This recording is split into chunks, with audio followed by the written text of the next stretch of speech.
क्या आप जानते हैं आज बीसीसीआई की सालाना आमदनी हजारों करोड़ में है।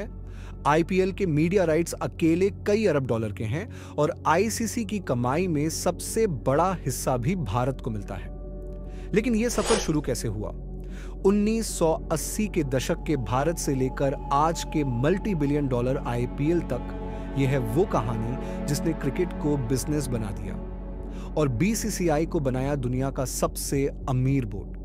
क्रिकेट हमेशा लोकप्रिय था, पर पैसा असली मोड़ आया जब भारत ने 1983 में वर्ल्ड कप जीता। देश में क्रिकेट बूम शुरू हुआ। फिर 1987 का रिलायंस कप, पहली बार वर्ल्ड कप इंग्लैंड से बाहर, भारत पाक में, और यहीं से क्रिकेट का कमर्शियल युग शुरू हुआ। आगे 1990 में टेलीविजन राइट्स ने सब कुछ बदल दिया और 2008 में आईपीएल ने इसे नई कक्षा में पहुंचा दिया। आज बीसीसीआई के पास रिकॉर्ड रेवेन्यू, विशाल कैश रिजर्व्स और आईसीसी में सबसे बड़ा शेयर है। 1980 के दशक में भारत की अर्थव्यवस्था सीमित थी, पर क्रिकेट का जुनून बढ़ रहा था। 1987 का वर्ल्ड कप, रिलायंस कप ने साबित किया कि भारतीय बाजार ग्लोबल टूर्नामेंट खींच सकता है। पहली बार 50 ओवर फॉर्मेट, भरे हुए मैदान, बड़े स्पॉन्सर। यह टूर्नामेंट न सिर्फ क्रिकेट को एशिया में सेंटर स्टेज पर लाया, बल्कि भविष्य में मीडिया मनी के लिए मंच भी तैयार किया। 1990 में दो नाम, जगमोहन डालमिया और आईएस बिंद्रा, ने खेल बदल दिया। 1993 से 95 में कानूनी लड़ाइयों के बाद भारत में एयरवेव्स पर राज्य एकाधिकार खत्म हुआ और क्रिकेट मैचों के टेलीकास्ट राइट्स को बीसीसीआई की कॉमर्शियल संपत्ति माना गया। इसका मतलब अब बीसीसीआई अपने प्रसारण अधिकार सबसे ऊंची बोली लगाने वाले को बेच सकता था और यहीं से पैसा बरसना शुरू हुआ। शुरुआती डील्स टीडब्ल्यूआई जैसी कंपनियों को और फिर वर्ल्ड कप 1996 के राइट्स ऑफ टाइटल स्पॉन्सरशिप ने कमाई का नया पैमाना तय किया। 1991 की आर्थिक उदारीकरण के बाद 2000 के दशक तक भारत में प्राइवेट टीवी चैनल्स का विस्फोट हुआ। एडवर्टाइजिंग मार्केट बढ़ा, केबल डीटीएच पहुंचा और क्रिकेट, सबसे बड़े इवेंट कंटेंट के रेट आसमान छूने लगे।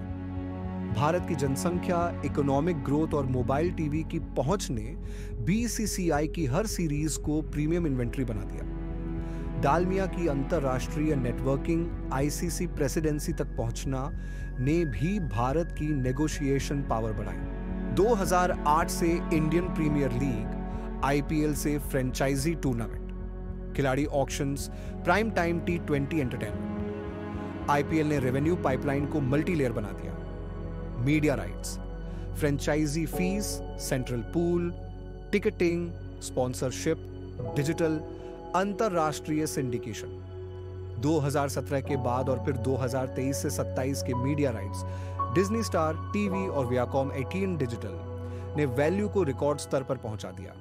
पैसा आया तो पावर भी अपने आप आ गई। आईसीसी को जल्द ही एहसास हुआ कि उसकी ज्यादातर कमाई भारत से ही आती है। चाहे वर्ल्ड कप हो या कोई सीरीज, ज्यादातर विज्ञापन, टिकट और टीवी दर्शक भारत से आते हैं।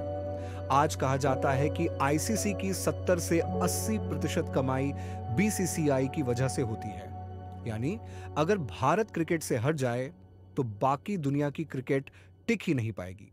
आज बीसीसीआई की सालाना कमाई 2 अरब डॉलर से भी ज्यादा है। सिर्फ आईपीएल के ब्रॉडकास्टिंग राइट्स ही 6 अरब डॉलर से ऊपर बिके।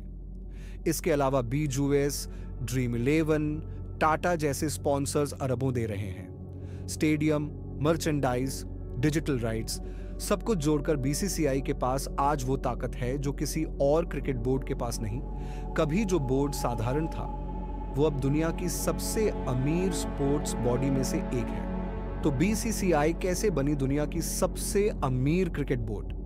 जुनून को बिजनेस में बदलकर, टीवी और स्पॉन्सरशिप का पूरा फायदा उठाकर और आईपीएल जैसे मेगा प्रोजेक्ट से क्रिकेट को एक एंटरटेनमेंट इंडस्ट्री में बदलकर आज क्रिकेट सिर्फ मैदान पर नहीं खेला जाता, बल्कि बीसीसीआई के बोर्ड रूम्स में तय होता है।